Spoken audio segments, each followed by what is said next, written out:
IPL रे अजब out देले अंपायर। जाडेजांको पिठी रे बाजिला बॉल, आउट होई पाभिलियन फेरिबाकू पड़िला।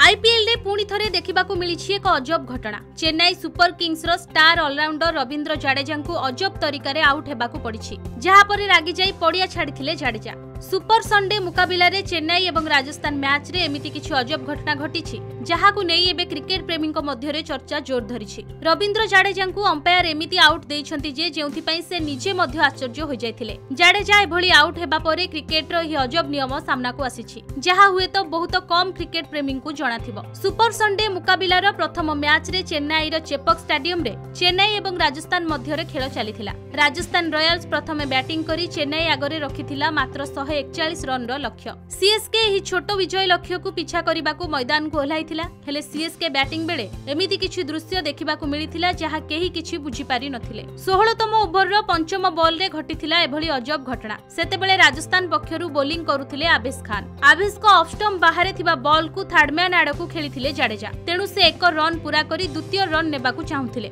हेले सेतेबेले फील्डर बॉल को विकेट कीपर संजू सैमसन को हाथ को पकाउथिले। एहा देखि स्ट्राइक एंड रे थिबा ऋतुराज गायकवाड जाडेजा को रन नेबाकू मना करी देथिले। जाडेजा किंतु सेतेबेले को अधा बाट दौड़ी आस्थिले, तेणु तांको पुनर्बार फेरी जिबाकू पड़िथिला। सेतेबेले संजू सैमसन बॉल धरी विकेट आडकू मारिथिले, हेले जाडेजा पड़िया मझिरे थिबारु बॉल जाई तांको पिठी रे बाजिथिला। जाडेजा जदि सामने रे नथांते तेबे बॉल सीधा स्टंप रे बाजिबार संभावना थिला। राजस्थान रॉयल्स रो प्लेयर माने एने अपील करिथिले और अंपायर थर्ड अंपायर को जणाइथिले। थर्ड अंपायर फील्ड ऑब्स्ट्रक्टिंग पई जाडेजा को आउट घोषणा करिथिले, अर्थात जाडेजा फील्ड मझिरे दौड़ी फील्ड को बाधा प्राप्त करिथिबारु तांको आउट हेबाकू पड़िथिला। आईपीएल रे एभली क्रिकेट नियम सामना को आसीबा परे एहा समस्तंकु आश्चर्य करूछि। वीडियोटी भलो लागिथिले लाइक करंतु। आगो को एभली अपडेट पाइबा पई हम चैनल को सब्सक्राइब करी पाखरे थिबा बेल आइकन को क्लिक करंतु एवं सोशल मीडिया रे हमकु फॉलो करंतु।